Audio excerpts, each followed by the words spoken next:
Hello students, welcome back to our channel. I hope you guys are doing well. तो आज हम शुरू करने वाले हैं आपके फॉर्म्स ऑफ बिजनेस ऑर्गेनाइजेशन का वन शॉट वीडियो, जहाँ पे हम पूरा जो चैप्टर है वो एक ही वीडियो में कवर करेंगे। ठीक है, तो आप चैनल पे नए हो तो चैनल को सब्सक्राइब करो, हमारे साथ बने रहो ताकि आपके पास हर एक वीडियो आए और उसका नोटिफिकेशन आए। ठीक है, शुरू करते हैं बिना कोई देरी किए। सबसे पहले इंट्रोडक्शन, कोई भी चैप्टर हम शुरू करते हैं तो एक बेसिक इंट्रोडक्शन हम देख लेते हैं। तो यहाँ पे मैंने एक एग्जांपल लिया है ताकि आपको ज्यादा अच्छे से समझे। यहाँ पे एक लड़की है Neha. Neha loves painting clay pots. She started selling them from home as a sole proprietor and earn profits. Okay, तो नेहा करके एक लड़की है, ठीक है, उसको पॉट्स को, क्ले पॉट को पेंट करना अच्छा लगता है, तो उसने उसको अपना बिजनेस बना लिया छोटा सा। वो घर पे ही क्ले पॉट को पेंट करती है और फिर सेल करती है और उससे प्रॉफिट कमाती है। But when her business grew, her father suggested either partnership to share funds and responsibilities or forming a company for further growth. तो जैसे ही उसको ज्यादा प्रॉफिट आने लग गया, ज्यादा उसको ऑर्डर्स आने लग गए, ठीक है, उसका बिजनेस ग्रो हो रहा था, तो उसके पापा ने उसको सजेस्ट किया कि एक तो तुम पार्टनरशिप कर लो, ठीक है, ताकि जो तुम्हारे फंड्स है, जहाँ तो जो तुम पैसा लगा रही हो बिजनेस में, वो फंड्स और रिस्पॉन्सिबिलिटीज, ठीक है, जो जिम्मेदारियां है वो शेयर हो जाए। ठीक है, या फिर तुम एक कंपनी फॉर्म कर लो, ठीक है, फर्दर ग्रोथ के लिए, ताकि आप और ग्रो कर सको। Now Neha is confused about which form of business to choose. तो अभी उसके पास दो ऑप्शंस हैं, ठीक है, तो वो कंफ्यूज हो गई है कि उसको कौन सा फॉर्म ऑफ बिजनेस चूज करना चाहिए कि उसको ज्यादा प्रॉफिट मिले, ज्यादा वो ग्रो कर सके, ठीक है, और वो सब कुछ मैनेज कर पाए। तो this story shows why choosing the right form of business organisation is important. तो ये हमें एग्जांपल बताता है कि एक पर्टिकुलर आप सिचुएशन में आ जाते हो, ठीक है, अब जब बिजनेस शुरू करते हो तो उसके बाद आप एक सिचुएशन में आ जाते हो जहां पे आपको डिसाइड करना पड़ता है कि कहाँ पे आप करोगे, ठीक है, कौन सा फॉर्म ऑफ बिजनेस आप चूज करोगे। तो हम लोग इस चैप्टर में देखेंगे कि कौन सा फॉर्म ऑफ बिजनेस हमें चूज करना चाहिए। जैसे पार्टनरशिप है, वो ऑलरेडी सोल प्रोप्राइटर में है। जब अकेला कोई बिजनेस कर रहा होता है उसको सोल प्रोप्राइटर कहते हैं, ठीक है, वो ऑलरेडी सोल प्रोप्राइटर में थी, वो उसने ग्रो करना शुरू किया, तो उसके पास ऑप्शन था कि वो पार्टनरशिप कर ले या फिर कंपनी फॉर्म करे। और भी फॉर्म्स ऑफ ऑर्गेनाइजेशन है जो वो नहीं कर सकती। वो क्यों नहीं कर सकती हम आगे डिस्कस करेंगे, ठीक है, लेकिन ये दो उसके पास ऑप्शन थे और उसको चूज करना था। ठीक है, तो यहाँ पे उसको बहुत ज्यादा सोचना पड़ेगा, बहुत ज्यादा एकदम प्रॉपरली डिसीजन लेना पड़ेगा कि बाद में उसको कुछ भी हैम्पर ना करे। ठीक है, तो ये सिचुएशन जो है वो हमें सोचने के लिए मजबूर कर देती है कि कौन सा फॉर्म ऑफ ऑर्गेनाइजेशन हमारे लिए बेस्ट है। अगर मैं कल को बिजनेस शुरू करती हूँ या फिर आप कल को बिजनेस शुरू करते हो, तो कौन से फॉर्म ऑफ ऑर्गेनाइजेशन से आप शुरू करोगे, वो कैसे हम पता करेंगे, कैसे समझेंगे, ये जो सारी चीजें हम पढ़ेंगे। ठीक है, एक पर्टिकुलर फॉर्म ऑफ ऑर्गेनाइजेशन का मतलब क्या है, डेफिनेशन क्या है, उसके एग्जाम्पल क्या है, उसके फीचर्स क्या है, उसके फायदे क्या है, एडवांटेजेस मेरिट्स क्या है, उसके नुकसान क्या है, लिमिटेशन डिसएडवांटेजेस क्या है। ठीक है, ये अगर हम जब समझेंगे एक पर्टिकुलर फॉर्म ऑफ ऑर्गेनाइजेशन के बारे में, तब हम डिसाइड कर पाएंगे कि कौन सा फॉर्म ऑफ ऑर्गेनाइजेशन मेरे बिजनेस के लिए, मेरे लिए सूटेबल है। तो यहाँ पे नेहा को भी हम सिखाएंगे, बताएंगे कि हमें उसको कौन सा ऑर्गेनाइजेशन, कौन सा फॉर्म ऑफ ऑर्गेनाइजेशन चूज करना चाहिए। ठीक है, शुरू करते हैं। सोल प्रोप्राइटर, वो खुद सोल प्रोप्राइटर में, देखते हैं सोल प्रोप्राइटर क्या होता है। Business owned, manage and controlled by one person. तो सोल प्रोप्राइटर में बिजनेस ओन किया जाता है, मतलब मैं अकेली बिजनेस की ओनर हूँ। यहाँ पे नेहा अकेली बिजनेस की ओनर है, खुद ही मैनेज कर रही है सब कुछ और खुद ही कंट्रोल कर रही है। मतलब कोई और आके उसको नहीं बता सकता तुम ये करो, तुम वो करो, तुम वो करो, ठीक है, तुम ऐसा करो, ऐसा करो। ठीक है, तो खुद ही मैनेज कर रही है, खुद ही कंट्रोल कर रही है, एक ही इंसान से ये सब कुछ हो रहा है, उसको कहेंगे सोल प्रोप्राइटर। ठीक है, यहाँ पे एग्जाम्पल में भी लिया है हमने, local kirana store, beauty parlour, tailor, barber, जो आपके लोकल एरियाज में होते हैं वो अकेले ही करते हैं। ठीक है, आपके घर के नीचे जो ग्रोसरी स्टोर होगा वहां पे अकेले ही इंसान होगा जो कर रहा होगा। ठीक है, हेल्प करने के लिए होगी उसकी फैमिली मेंबर्स, लेकिन वो सोल प्रोप्राइटर कहलाया जाता है। ठीक है, ये जो छोटे छोटे दुकान होते हैं, ठीक है, छोटे छोटे बिजनेसेस होते हैं, स्मॉल बिजनेसेस, वो यूजुअली सोल प्रोप्राइटर ही होता है, क्योंकि उन लोगों को ज्यादा लोगों को इन्वॉल्व नहीं करना होता, क्योंकि प्रॉफिट डिवाइड करना पड़ेगा। ठीक है, तो प्रॉफिट कम ही है, ऑलरेडी छोटा सा बिजनेस है, तो वहां पे कैसे प्रॉफिट डिवाइड होगा।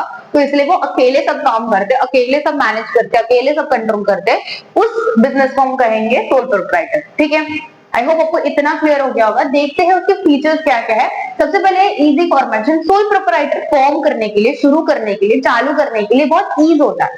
ठीक है, आपको ज्यादा झंझट नहीं होती, आपको तुरंत आपको जितना भी आप पहले डिसाइड करते हो कि कौन सा बिजनेस शुरू करना है, फिर कितने फंड्स लगेंगे, कैपिटल लगेगा, और फिर आप डायरेक्टली रॉ मटेरियल या जो भी आपका सामान है वो परचेज करके शुरू कर सकते हो। ठीक है, इसलिए इजी फॉर्मेशन है, कुछ पॉलिसीज नहीं होती है, कुछ आपको रजिस्ट्रेशन नहीं करना होता है, कुछ ये तो कंपलसरी नहीं है। ठीक है, तो इसीलिए इजी फॉर्मेशन होता है। अनलिमिटेड लायबिलिटी होती है, मैं अगर सोल प्रोप्राइटर में इन्वॉल्व हूँ, मेरा अगर बिजनेस है, मैं अकेली ओनर हूँ, मैं अकेली मैनेजर कंट्रोल कर रही हूँ, तो मेरी जो लायबिलिटी अनलिमिटेड है। बल्कि मुझे लॉसेस भी हो जाते हैं, मेरे पर्सनल जो पैसे है, ठीक है, मेरे जो समझो मैंने जो पहले से सेविंग करके रखा है, जो मैं पहले जॉब करती थी, वो भी मुझे इस्तेमाल करने पड़ेंगे बिजनेस को चलाने के लिए। तो इसको कहेंगे अनलिमिटेड लायबिलिटी, जहां पे आपके पर्सनल पॉकेट से भी आपको पैसे लगाने पड़ते हैं। तो सोल प्रोप्राइटर में अनलिमिटेड लायबिलिटी होती है, फुल कंट्रोल होता है। ठीक है, मेरा बिजनेस है, मैं अकेली ओनर हूँ, मुझे कोई आज कुछ बोल नहीं सकता। ठीक है, किसी का मुझे सुनने की जरूरत नहीं है, कोई मुझे ओपिनियन भी दे रहा है तो मैं डिसाइड कर सकती हूँ कि मुझे सुनना है नहीं सुनना है, मुझे उसकी बात करनी है जो भी उसने बताया या नहीं करनी। ठीक है, तो मेरे ऊपर फुल कंट्रोल है। ठीक है, फिर है no separate legal entity. No separate legal entity मतलब मैं और मेरा बिजनेस एक ही है। ठीक है, मैं अलग और मेरा बिजनेस अलग ऐसा नहीं देखा जाता। ठीक है, तो सेपरेट लीगल एंटिटी मतलब क्या होता है, बिजनेस को अलग देखा जाता है। ठीक है, और पर्टिकुलर ओनर को अलग देखा जाता है। जैसे हम रिलायंस की बात करते हैं तो रिलायंस अलग है और अंबानी अलग है। ठीक है, तो ये सेपरेट लीगल एंटिटी हो गया। अगर आप दुकान छोटे ग्रोसरी स्टोर में जाओगे आपके नीचे वाले, तो आप उसको बोलते हो नहीं इसी का दुकान है। ठीक है, मतलब एक साथ ही आप उसको मेंशन करते हो। तो यहाँ पे सेपरेट लीगल एंटिटी नहीं होती। लैक ऑफ कंटिन्यूटी देख सकते हो आप इसमें, कि आप छोटा सा बिजनेस है, कुछ टाइम तक करोगे, 2 साल 3 साल 4 साल, उसके बाद आपको लगेगा कि नहीं यार कुछ ग्रोथ नहीं है, कुछ ज्यादा मैं कर नहीं पा रही हूँ, जितना प्रॉफिट आ रहा है उतना ही आ रहा है। ठीक है, तो आप उसको बंद कर सकते हो। मतलब चांसेस होते हैं कि आप पूरी मतलब बहुत सालों तक कंटिन्यू ना करो। ठीक है, आई होप आपको उसके फीचर्स क्लियर हो गए होंगे। ये मैंने हेडर्स लिखे हैं, इंपॉर्टेंट कीवर्ड है, ये आप लिख के उसके अंदर आप इसको एक्सप्लेनेशन दे सकते हो 1-2 लाइन का, और एक एग्जांपल डालोगे तो सोने पर सुहागा हो जाएगा, बहुत अच्छा आपका पेपर दिखेगा। अगर आपको ये नोट्स चाहिए, आपके पास ये नोट्स नहीं है, तो मैंने फुल डिटेल वीडियो चैनल पे अपलोड किया है। आपके पास टाइम नहीं है उसको देखने का, तो एटलीस्ट उसको क्लिक करो, फास्ट फॉरवर्ड में देखो, या फिर उसको पॉज करके स्क्रीनशॉट ले लो, ताकि आपके पास नोट्स अवेलेबल हो। अगर आपको नोट्स चाहिए तो कॉन्सेप्ट तो मैं यहाँ पे एक्सप्लेन करा दूंगी, कीवर्ड्स भी, हेडर्स भी दे दूंगी। ठीक है, अगर आपको नोट्स चाहिए तो मैं फिर से बता रही हूँ कि चैनल पे जाओ, ठीक है, फास्ट फॉरवर्ड में देखो, या फिर पॉज करके स्क्रीनशॉट ले लो, ताकि आपके पास वो नोट्स भी अवेलेबल हो, आप उसको नोट डाउन कर सकते हो, या फिर वैसे ही स्क्रीनशॉट गो थ्रू कर सकते हो। ठीक है, रिवीजन के टाइम उसको लिख के ले लेना, और उसको अंडरलाइन करके उसके हेडर्स और कीवर्ड्स को लर्न करना। ठीक है, एग्जांपल्स भी साथ में आप लिख सकते हो। ठीक है, बहुत अच्छा आपका पेपर दिखेगा, बहुत इजीली हो जाएगा। लेकिन कॉन्सेप्ट समझना बहुत इंपॉर्टेंट है, आपको ये हेडर्स याद हो गए कॉन्सेप्ट के साथ तो आप बहुत अच्छा लिख पाओगे। ठीक है, फिर आता है मेरिट पे। फायदे क्या है सोल प्रोप्राइटर के? Quick decisions. तो सोल प्रोप्राइटर में अकेली हूँ, तो मेरे ऊपर ही है कि क्या डिसीजन लेना है, तो मैं फटाफट डिसीजन ले सकती हूँ, ऑन द स्पॉट डिसीजन ले सकती हूँ कि ठीक है, मुझे किसी को पूछने की जरूरत नहीं है, किसी को ओपिनियन लेने की जरूरत नहीं, किसी को बताने की जरूरत नहीं है कि मैं बता रही हूँ किसी को, उसके ओपिनियन का मैं वेट कर रही हूँ, फिर डिसीजन लिया जा रहा है। नहीं, मुझे क्या लग रहा है, सही क्या है, गलत क्या है, मैं डिसाइड करूंगी, मैं अपना डिसीजन लूंगी। तो यहाँ पे जो डिसीजन है वो खुद आता है। ठीक है, सीक्रेसी, ज्यादातर मेरे बिजनेस के बारे में मुझे ही पता है। ठीक है, मुझे ही सब कुछ करना है, तो मैं किसी और को क्यों बताऊं? तो यहाँ पे सीक्रेसी मेंटेन होती है। ठीक है, जहाँ पे ज्यादा लोग इन्वॉल्व होते हैं वहां पे सीक्रेसी थोड़ी हिल जाती है। ठीक है, वैरा जब अकेला इंसान काम कर रहा है तो कहाँ पे किसको क्या बताना है, कुछ जरूरत ही नहीं है, तो सीक्रेसी यहाँ पे मेंटेन होती है। ऑल प्रॉफिट, एक पर्टिकुलर इंडिविजुअल कंट्रोल कर रहा है, सब कुछ ओन कर रहा है, मैनेज कर रहा है, तो प्रॉफिट भी उसी को मिलता है। तो सारा जो प्रॉफिट आता है जितना भी, वो उसी इंडिविजुअल को मिलता है। ठीक है, तो ये भी एक फायदा है, प्रॉफिट डिवाइड नहीं करना पड़ रहा।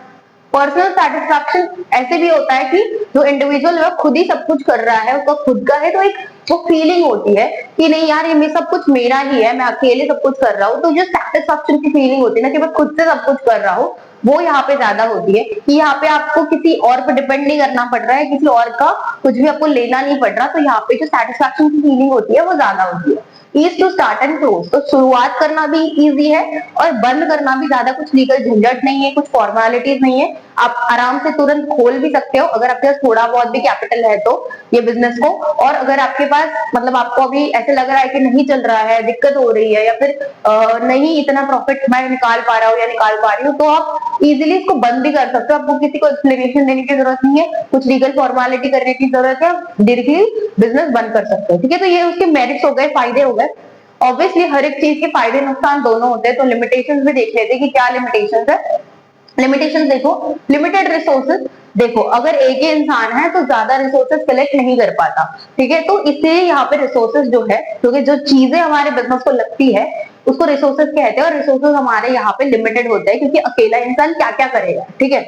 फिर है अनलिमिटेड लायबिलिटी। लायबिलिटी अनलिमिटेड है, जैसे मैंने बताया कि अगर कुछ दिक्कत हो जाती है, लॉसेस में आ जाते हो, आप फेलियर फेस करते हो, तो अकेले आपको फेस करना पड़ता है, और जो भी पैसा है वो आपको खुद के पॉकेट से भी कभी कभी डालना पड़ता है, तो यहाँ पे लायबिलिटी अनलिमिटेड है, तो वो एक टाइप का नुकसान है, ठीक है, एक टाइप का आपके लिए दिक्कत वाली बात है, ठीक है।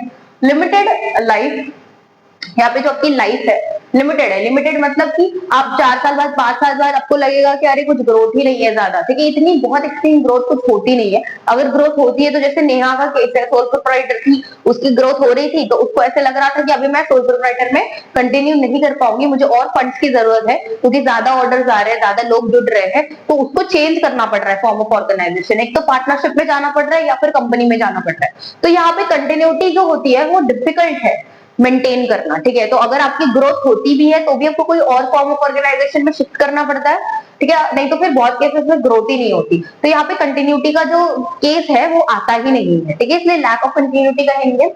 फिर है लिमिटेड मैनेजरियल स्किल्स। अभी एक इंसान के पास कौन से स्किल्स होंगे? मैं अकेले अगर बिजनेस शुरू कर रही हूँ तो शायद मैं फाइनेंस में अच्छी होंगी, शायद मैं मार्केटिंग में अच्छी होंगी, लेकिन बाकी की चीजों में मैं एडवर्टीजमेंट में, प्रमोशन में अच्छी नहीं हूँ, ठीक है। एक इंसान सारे स्किल्स लेके नहीं बैठ सकता, ठीक है, एक इंसान के पास सारी चीजों की एक्सपर्टीज नहीं हो सकती, तो यहाँ पे एक ही इंसान है, ज्यादा लोग इन्वॉल्व नहीं है, इसलिए मैनेजरियल स्किल्स जो होती है, मैनेजमेंट के जो स्किल्स होते हैं वो कहीं पे लैक करते हैं, कहीं पे कम होते हैं। वेयर आप कंपेयर करोगे पार्टनरशिप या फिर कंपनी को, वहां पे ज्यादा लोग इन्वॉल्व होते हैं, तो हर एक इंसान के पास कुछ ना कुछ स्किल्स होंगी, अलग अलग स्किल्स के लोग एक साथ मिलकर कर सकते हैं, ताकि उनके पास सारे टाइप के जो स्किल्स है वो अपने बिजनेस में इस्तेमाल कर सकते हैं, उनका इस्तेमाल कर सकते हैं, ठीक है। यहाँ पे नहीं होता है सोल प्रोप्राइटर में, एक इंसान के पास सब कुछ नहीं हो सकता, ठीक है। आई होप आपको सोल प्रोप्राइटर क्लियर हो गया होगा। यहाँ पे मैं एक आपको सजेशन दूं या आइडिया टिप दूं कि आप जो मेरिट या डीमेरिट लर्न करोगे वो भी आप एक साथ मिलके फीचर्स में लिख सकते हो, कोई दिक्कत परेशानी नहीं है, ठीक है।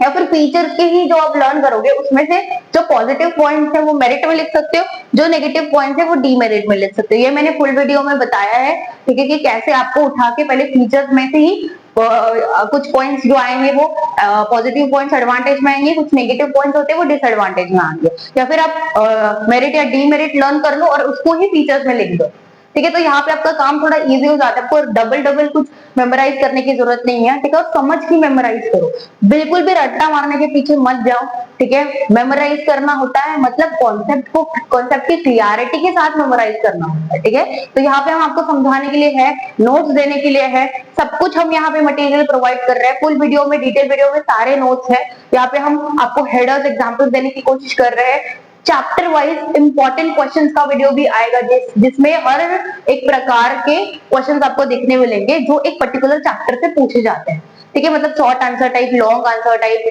असर्शन रीजन हो गया, स्टेटमेंट बेस्ड केस स्टडी, ये सारे क्वेश्चन जो होता है वो सारे हम चैप्टर वाइज आपके लिए लेके आ रहे हैं, ताकि आपको समझ में आए कि एक चैप्टर में से कैसे प्रकार के क्वेश्चन पूछे जाते हैं, कैसे घुमा के क्वेश्चन पूछे जाते हैं और कौन से टॉपिक को रिपीटेटिवली पूछा जाता है। आपको खुद को एनालाइज आप कर सकते हो, खुद को आइडिया आ जाएगी, ठीक है। तो इसलिए हम आप हमारे चैनल के साथ जुड़े रहो, ताकि आप जैसे हम वीडियोस डालते हैं वैसे आपको नोटिफिकेशन आ सके, ठीक है। तो आई होप आपको सोल प्रोप्राइटर क्लियर हो गया होगा।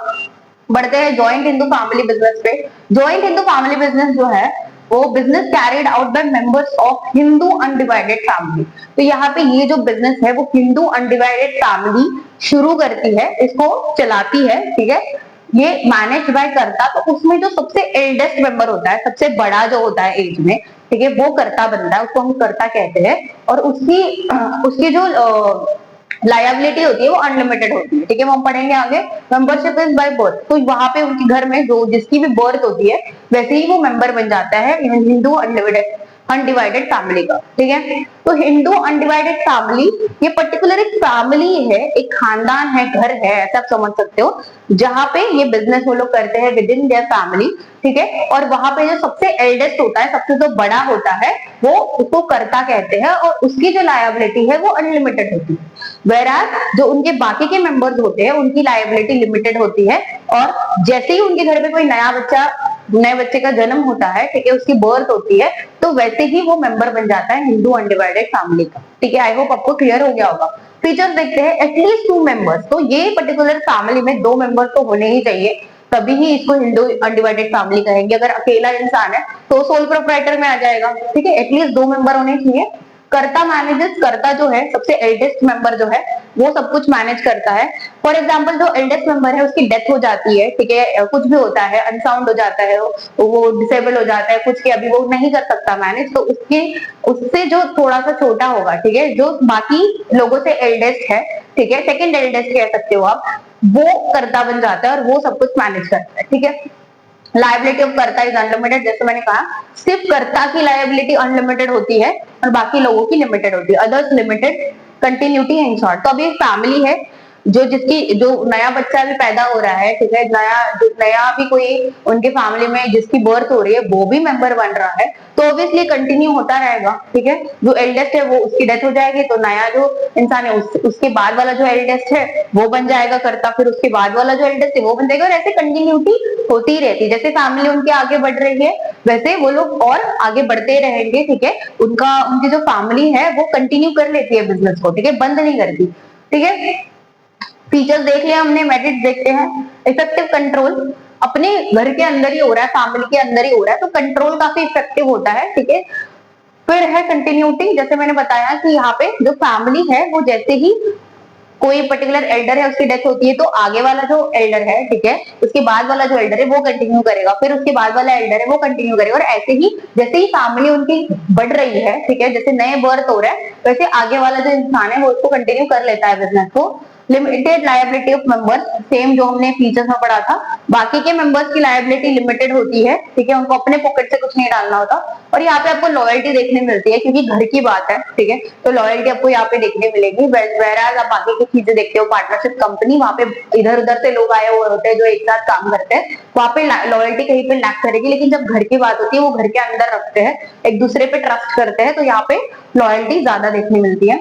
लिमिटेशंस भी है ऑब्वियसली, लिमिटेड रिसोर्सेज है, सिर्फ घर में चल रहा है ये सब कुछ, घर के अंदर फैमिली के अंदर चल रहा है, तो यहाँ पे जो रिसोर्सेज है वो काफी लिमिटेड देखे जाते हैं। ठीक है, बाहर से कोई अपना दिमाग लेके नहीं आ रहा है, ठीक है, बाहर से कोई कुछ मतलब अलग कुछ अपब्रिंगिंग, अलग क्वालिफिकेशन, अलग स्किल्स के साथ कोई नहीं आ रहा है, तो इसलिए जो घर में चल रहा है तब से उसी में चला रहे हैं सब कुछ, तो यहाँ पे रिसोर्सेज लिमिटेड है। लिमिटेड अनलिमिटेड लायबिलिटी ऑफ कर्ता, तो कर्ता की लायबिलिटी अनलिमिटेड, जहां पे भी अनलिमिटेड लायबिलिटी की बात आ जाती है ना वो डीमेरिट